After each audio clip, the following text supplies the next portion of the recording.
एक जमाना था कि रात के सन्नाटे में रेल की सीटी कितनी अच्छी लगती थी।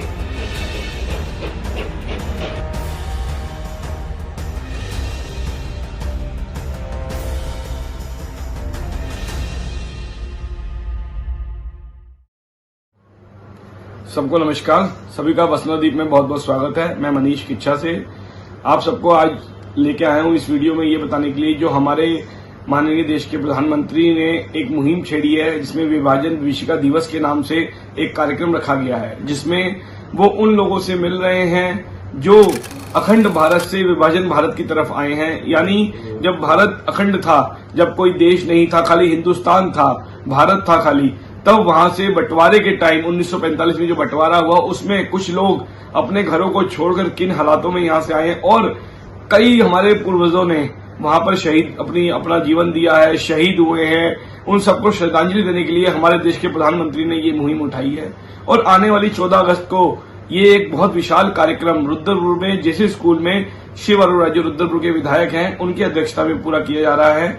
इसी मुहिम में हम लोग उन बुजुर्गों से मिल रहे हैं, उन बुजुर्गों का दर्द जान रहे हैं जिन्होंने ये दर्द सहा है, जो आने वाली पीढ़ी को बता सके कि क्या दर्द हमने सहा है, कैसे कैसे हालातों में हम उस अखंड भारत से इस विभाजन भारत में आए हैं।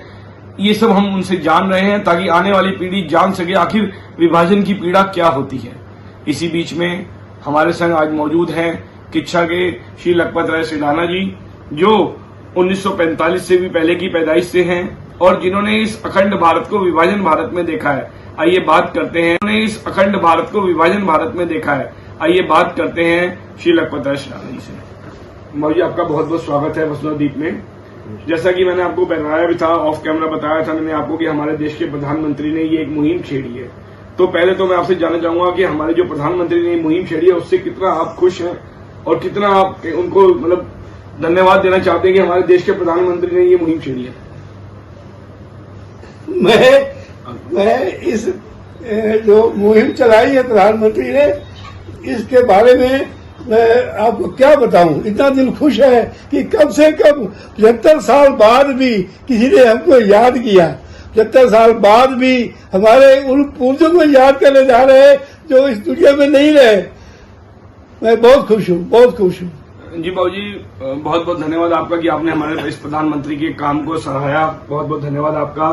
अच्छा, मैं आपसे जानना चाहता हूँ बाबूजी, आप जब वहाँ पे आए तो आप कौन से गांव से हैं, बिलोंग करते हैं वहाँ पे, और क्या उम्र रही होगी जब आप वहाँ से आए? जब मैं वहाँ से आया उस समय उम्र मेरी 7 साल की थी। लेकिन अब मैं आपको बताऊं मैं किस गांव में था, कहाँ से आया, ये थोड़ा सा पेचीदा मामला है क्योंकि जन्म मेरा जो हुआ वो अलग हुआ और जिस समय हम आए हैं वो हम अलग से आए। उसका एक कारण था। मेरा जो अपना निजी गांव है जहाँ मेरा जन्म हुआ उसका नाम है 53 9L।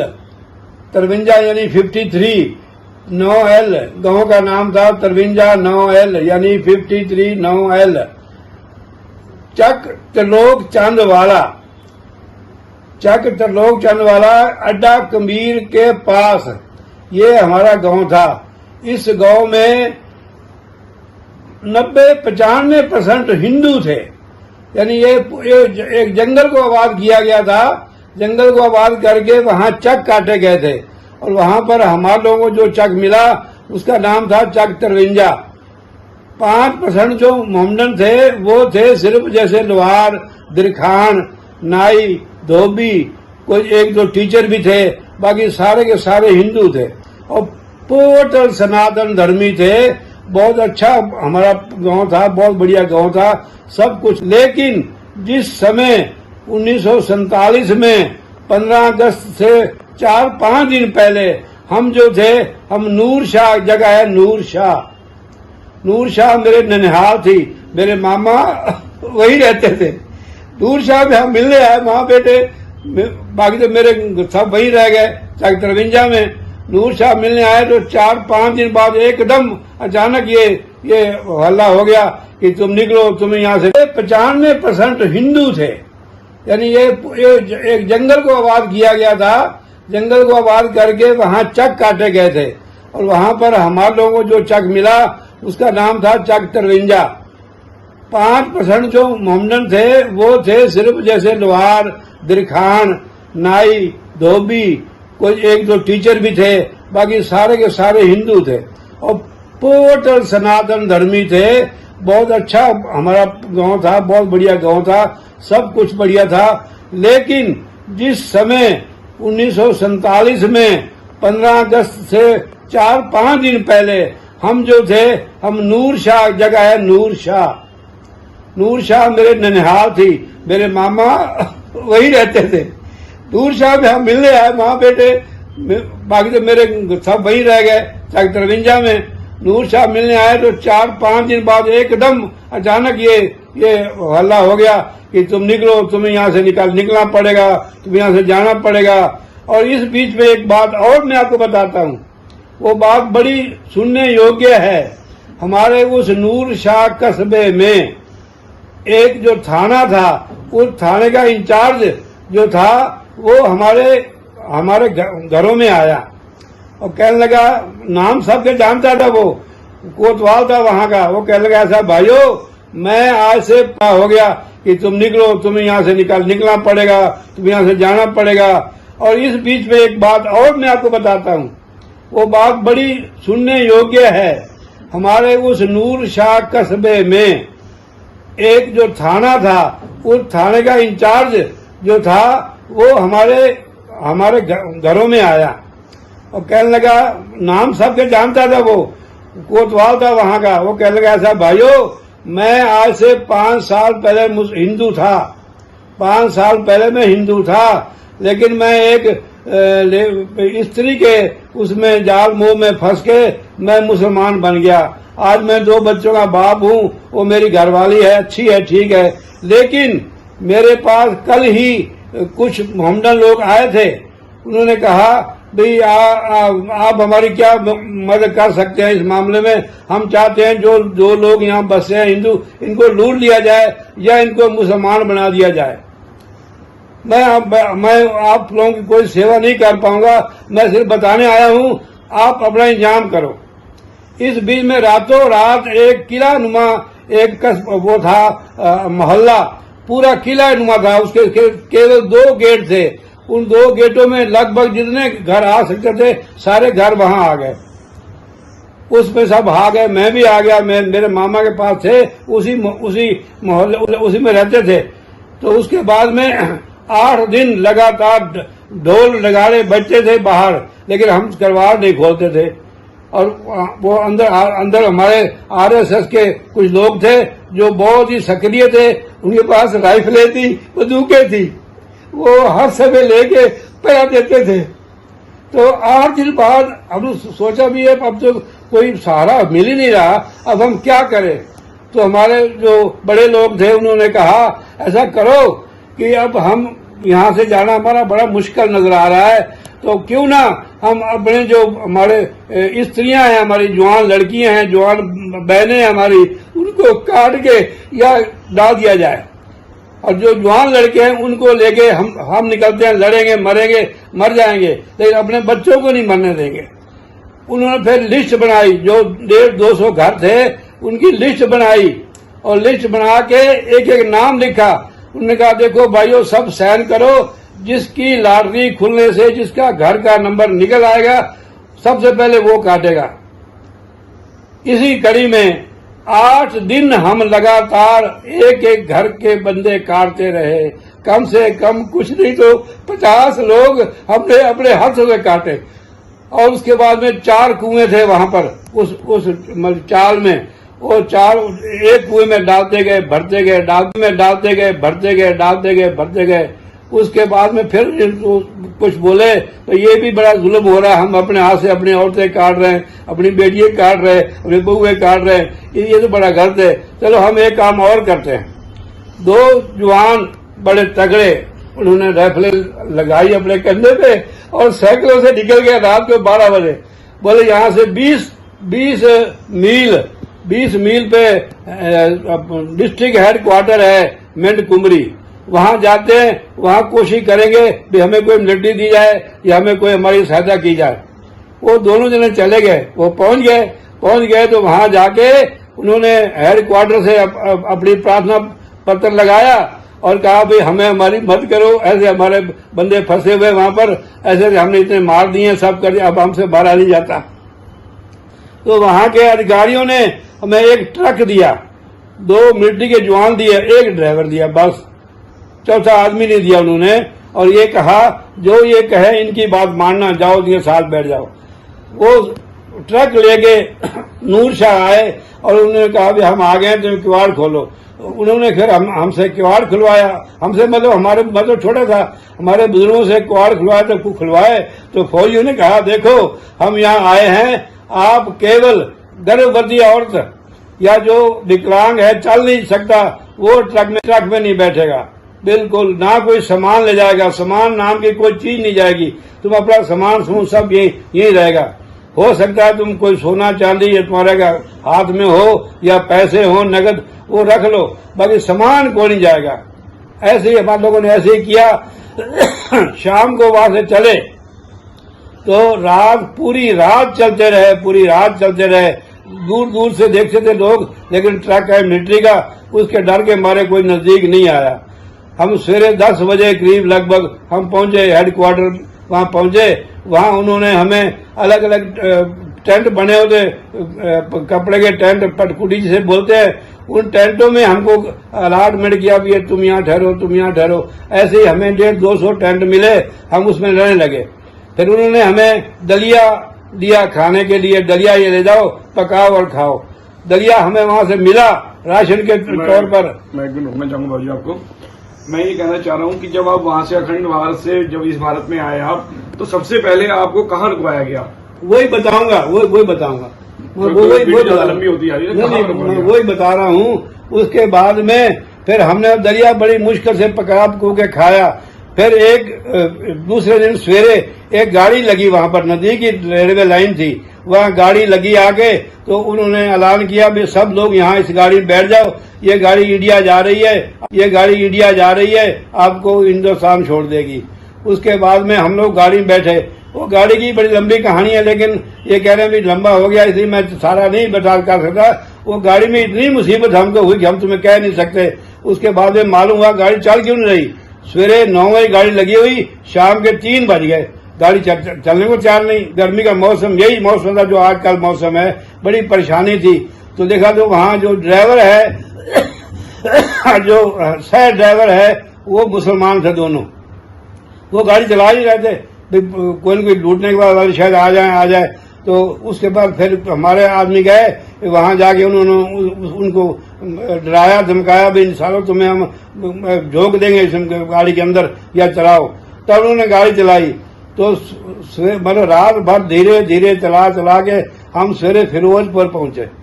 सबसे पहले हम फिरोजपुर आए, लेकिन हम तो नहीं उतरे, कुछ लोग उतर गए। हम कहा यहाँ तो नहीं उतरेंगे, आगे गाड़ी थोड़ी देर बाद आगे चलेगी। तो आधे घंटे गाड़ी वहां रुकी, कुछ लोग उतर गए, बाकी आगे चले गए। हम आगे हम पहुंचे जलंधर, वहां हम उतर गए। वहां शेखों वाली बस्ती पे हम चले गए, पास में थी जलंधर के, उसका नाम था, बस्ती का नाम था शेखों वाली बस्ती। वहां चले गए। वहां में एक बहुत बड़ी दुकान का शटर था, वो शटर, 2 शटर, दोनों शटर खोले। हम चलो इसी में रहते हैं, यही रहे, बाकी आगे चले गए। हम आगे हम पहुंचे जलंधर, वहां हम उतर गए।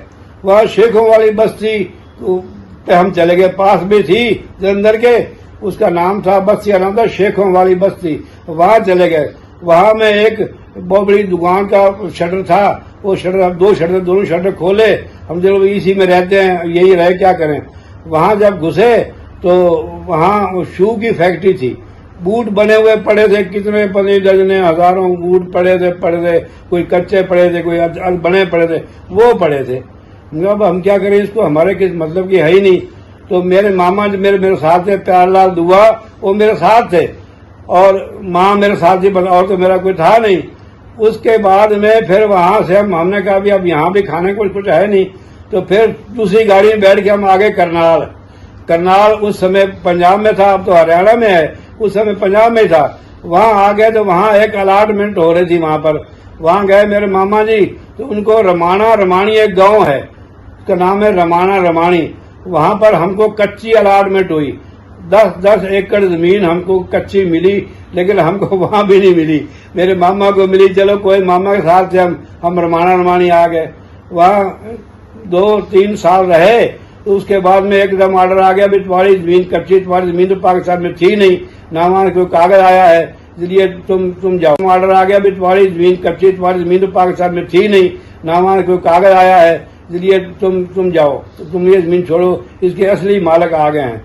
तो वो उसी हमारे गांव के, जो जिस गांव में हम थे, 53 के आदमी वहां पर आए, तो उनको वो जमीन मिल गई सारी। हम लोग फिर वहां निकाल दिया। उसके बाद में लेकिन मेरे जो चाचा और मेरे दादा थे, उनके पास जमीन थी नहीं, उनको जमीन नहीं मिली। उसके बाद में मालूम हुआ कि डिस्ट्रिक्ट नैनीताल में, उस समय यूपी था सारा ये, डिस्ट्रिक्ट नैनीताल में जमीनें अलॉटमेंट हो रही हैं। तो फिर हमारे मामा बेचारे वहां से चल के आए, यहाँ आए। पहले आए यहाँ पर हमारे महाराजपुर में इनकी रिश्तेदारी थी, यहाँ पर आए, लेकिन यहाँ जमीनें बढ़ चुकी थी, यहाँ जमीनें पूरी बढ़ चुकी थी, यहाँ कोई प्लाट खाली था नहीं। 15 एकड़ प्लाट यहाँ अलॉटमेंट हुए। उसके बाद में मालूम काशीपुर में जमीनें मिल रही हैं, वहाँ 10 एकड़ अलॉटमेंट हुए। तो मेरे मामा ने वहां जाकर काशीपुर में अलॉटमेंट ले ली। उसके बाद में फिर मैं महाराजपुर आया, अपने मेरे चाचा, मेरे ताया, दादा वगैरह सब यहीं थे, मैं फिर यहाँ पर आया। तो यहाँ से उसके बाद में धीरे धीरे मेहनत मजदूरी करते लंबी कहानी क्या बताऊं। अब मैं आ गया फिर किच्छा। अब मैं किच्छा में हूँ। अब बड़ी कृपा है प्रभु की, बड़ी दया है। एकदम मेरे दिमाग में एक बात आई, कुछ दिन पहले की, 3-4 साल की पहले की बात है, कि मैं मोदी के मां से मिलना चाहता हूँ। तो मिलाने के लिए कुदरत ने मेरा साथ दिया। 4 साल बाद मेरी तमन्ना पूरी हुई। और उसका मोदी का बड़ा भाई प्रहलाद मोदी, वो किसी कामवश यहाँ उदयपुर आया हुआ था। उन्होंने कहा तुम हमारे घर आ जाओ, हम तुम्हें अपनी माँ से मिलवा देंगे। मेरा बेटा ये जो मनीष, ये जो मेरा इंटरव्यू ले रहा है, ये मेरे साथ गया और हम गुजरात गए और मोदी की माँ से मिलके उनका आशीर्वाद लेके आए। मोदी की माँ से मैंने कहलवाया कि तुम अब मुझे अपना बेटा बना लो, क्योंकि इस बीच में मेरी माँ स्वर्ग सिधार गई थी। तो बोले ठीक है, चलो आज से तू भी मेरा बेटा है, जैसे मेरे और बेटे हैं, मोदी है कि ये है, ऐसे तू भी मेरा बेटा है। चलिए हो जी, ये बहुत बड़ी बात बताई इन्होंने कि किस कंडीशन से, जैसे आपने इंटरव्यू को बहुत सारे देखे हैं कि इन्होंने स्टेप बाय स्टेप किस गांव से किस गांव तक आए, किस शहर से किस शहर तक आए, और एंड में अब जहां बैठे हैं उसका जगह नाम किच्छा है। लगभग भाजी आपकी उम्र इस वक्त कितनी हो चुकी है? इस टाइम 50 साल लगा हुआ है। शायद भाजी इस वक्त 85 साल के पूरे हो चुके हैं। भाजी मैं एक बात और जानना चाह रहा हूँ, जब वहां से आप आए थे तो सबसे पहला कारोबार क्या स्टार्ट किया था आपने? मैंने मजदूरी करी थी। मजदूरी करते आज आप यहाँ पहुंचे हैं। मजदूरी करी मैंने, 100 रुपया रोज मिलता था मुझे, 100 रुपया रोज मुझे मिलता था। कितनी जमात पढ़ी है आपने वहाँ पे? मेरे ख्याल से क्लास को वहाँ जमात कहा जाता था। कितनी जमात पढ़ी है आपने वहाँ पाकिस्तान में? जी। वहाँ मैंने 1 जमात पढ़ी। लेकिन आपने बताया कि उर्दू लिखना आप जानते हैं। शायद भाजी इस वक्त 85 साल के पूरे हो चुके हैं। भाजी मैं एक बात और जानना चाह रहा हूँ, जब वहां से आप आए थे तो सबसे पहला कारोबार क्या स्टार्ट किया था आपने? मैंने मजदूरी करी थी। मजदूरी करते आज आप यहाँ पहुंचे हैं। मजदूरी करी मैंने, 100 रुपया रोज मिलता था मुझे, 100 रुपया रोज मुझे मिलता था। कितनी जमात पढ़ी है आपने वहाँ पे? मेरे ख्याल से क्लास को वहाँ जमात कहा जाता था। कितनी जमात पढ़ी है आपने वहाँ पाकिस्तान में? जी। वहाँ मैंने 1 जमात पढ़ी। लेकिन आपने बताया कि उर्दू लिखना आप जानते हैं अभी भी? हाँ, उर्दू एक बात बड़ी, अल्लाह बे पे ते टे से, ये जो उर्दू का है वो मैंने वहाँ पढ़ा। तो भाई अभी आपने एक बात करी कि मुस्लिम मोमडन कह के, तो क्या सारे मुस्लिम गलत हो गए थे क्या वहाँ पे? सारे गलत नहीं हो गए थे। वातावरण के हिसाब से जो गलत नहीं थे वो भी मजबूरी में गलत वालों के साथ बैठते थे। तो आने वाली वही 14 अगस्त को आप वहाँ पहुंचेंगे, जो कार्यक्रम होने जा रहा है। इसी आपकी इस बात का एक जवाब मैं और देता हूँ। मेरे छोटे मामा जिनका नाम हरबंस लाल था, वो हमारे साथ नहीं थे। वो गांव में दुआ थी हमारी, चक 46 नंबर चक में दुकान थी। वहाँ पूरा गांव था मुसलमानों का, लेकिन वहाँ मेरा छोटा मामा हरबंस लाल वही रहता था, वो वही फंस गया। हम तो चले आए, क्या मजबूरी में, हम क्या तो मर आ गया वो बेचारा। लेकिन मेरे मामा ने कोशिश करी यहाँ आके, जब यहाँ आ गए, हम इंडिया में आ गए। आपकी इस बात का एक जवाब मैं और देता हूँ। मेरे छोटे मामा जिनका नाम हरबंस लाल था, वो हमारे साथ नहीं थे। वो गांव में दुआ थी हमारी, चक 46 नंबर चक में दुकान थी। वहाँ पूरा गांव था मुसलमानों का, लेकिन वहाँ मेरा छोटा मामा हरबंस लाल वहीं रहता था, वो वहीं फंस गया। हम तो चले आए, क्या मजबूरी में हम गए, तो मर गया वो बेचारा। लेकिन मेरे मामा ने कोशिश करी यहाँ आके, जब यहाँ आ गए हम इंडिया में आ गए, करनाल में आ गए, तो कोशिश करी, इन्होंने डेहा पड़ी करी, तो इनको एक ट्रक मिला मेरे मामा प्यारलाल को, भाई जाओ तुम देखो तुम्हारा भाई अगर जिंदा है तो उसको ले आओ। वो मिलिट्री वाले साथ गए, तब तक अमन चमन कुछ हो गया था।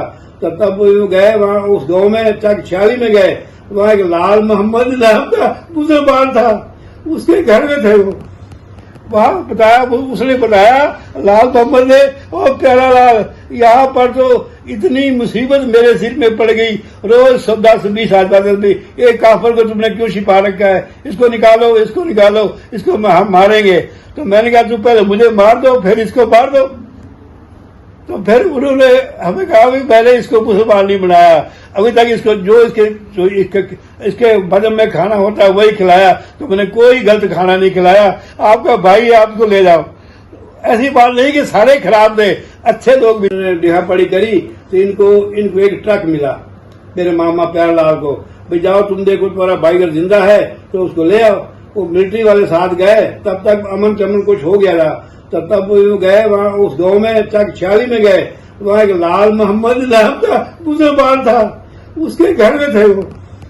वहाँ बताया, उसने बताया लाल मोहम्मद ने, और प्यारा लाल यहाँ पर तो इतनी मुसीबत मेरे सिर में पड़ गई, रोज 10-20 आदमी भी, एक काफर को तुमने क्यों छिपा रखा है, इसको निकालो, इसको हम मारेंगे।